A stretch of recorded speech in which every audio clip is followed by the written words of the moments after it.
নিজের কষ্ট প্রকাশ করতে না পারার মতো এত বড় কষ্ট আর কোথাও নেই। জীবন হলো এমন একটি বই যার হাজার হাজার পৃষ্ঠা আপনি এখনো পড়েননি। একা থাকা অনেক ভালো ওই সব লোকের থেকে যার কাছে প্রয়োজন ছাড়া তোমার মূল্য নেই। উচ্চশিক্ষিত মানুষ হওয়ার চেয়ে উচ্চ মন মানসিকতার মানুষ হওয়াটা বেশি জরুরি।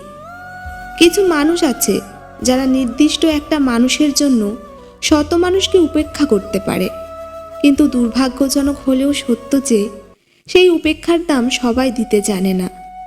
সম্পর্ক সেটাকেই বলে যেখানে অভিমান থাকবে কিন্তু অজুহাত থাকবে না, ঝগড়া থাকবে কিন্তু দূরত্ব থাকবে না। জীবনটা কারো কাছে বিলাসিতা, আবার কারো কাছে কোনো রকমে বেঁচে থাকা। জীবনে কষ্ট জিনিসটা না থাকলে জীবনে সুখ জিনিসটার কোনো মূল্য থাকতো না।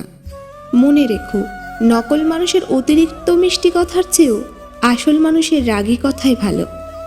পৃথিবীর সব কিছুই ক্ষণস্থায়ী। সময়ের সাথে সাথে মানুষের অনুভূতি আর ভালোবাসার পরিমাণটাও মনের অজান্তেই কমে যায়। একবার বিশ্বাসে জং ধরলে সেই অবিশ্বাসের দেওয়াল ভেঙে পুনরায় আর কাউকে বিশ্বাসের স্থান দেওয়া যায় না। পৃথিবীর সবচেয়ে ভয়ঙ্কর অবহেলা হলো নিজেই নিজেকে অবহেলা করা। আর এই কাজটা কম বেশি আমরা সবাই করি, ইচ্ছায় কিংবা অনিচ্ছায়। মাঝে মাঝে খারাপ সময় জীবনের সেরা সময়ের পথ তৈরি করে দেয়। নিয়তি এমন একটা জিনিস, 1 মিনিট আগে আপনি হাসবেন, আবার 1 মিনিট পর আপনাকে কাঁদতেও হতে পারে। তুমি তার কাছেই মূল্যহীন যাকে তুমি সবচেয়ে বেশি মূল্য দেবে। সে এক সময় তোমার সাথে গুরুত্ব কমিয়ে দূরত্ব বাড়িয়ে দেবে। তুমি একবার নিচে পড়ে গিয়ে দেখো, কেউ আসবে না তোমাকে ওঠাতে, কিন্তু তুমি একটুখানি উড়ে দেখো, তখন ঠিক আসবে তোমাকে নিচে নামাতে। 3টে জিনিস খুব মূল্যবান। সম্পর্কে সম্মান থাকা দরকার, ভালোবাসতে বিশ্বাস থাকা দরকার, বন্ধুত্বে গুরুত্ব থাকা দরকার।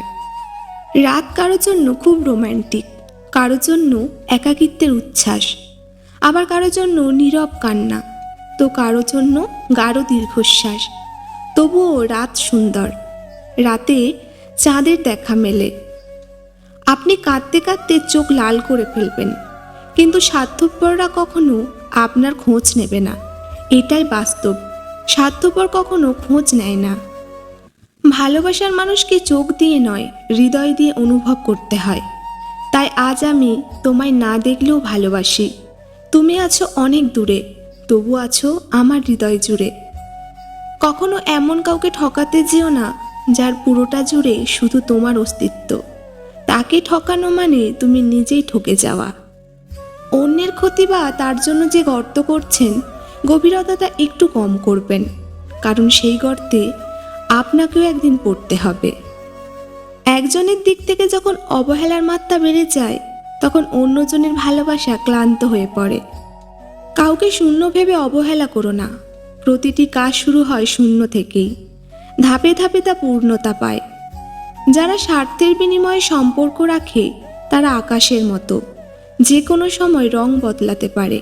আর যারা কোনো বিনিময় ছাড়া সম্পর্ক রাখে তারা বৃক্ষের মতো, সবসময় ছায়া দিয়ে যায়। আমরা কেন একা হয়ে যাই, তার জন্য কিন্তু কোথাও না কোথাও আমরাই দায়ী। কারণ আমাদের যারা বাস্তবে কদর করে, যারা থাকতে চায় আমাদের সাথে, তাদের সঙ্গ আমাদের বিরক্ত লাগে। আর যারা বারবার চলে যাওয়ার বাহানা খোঁজে, তাদেরকে আমরা জোর করে ধরে রাখতে চাই। কাউকে সত্যি ভালোবাসলে প্রচুর বেহায়া হতে হয়, কথাটা তিতা হলেও সত্যি।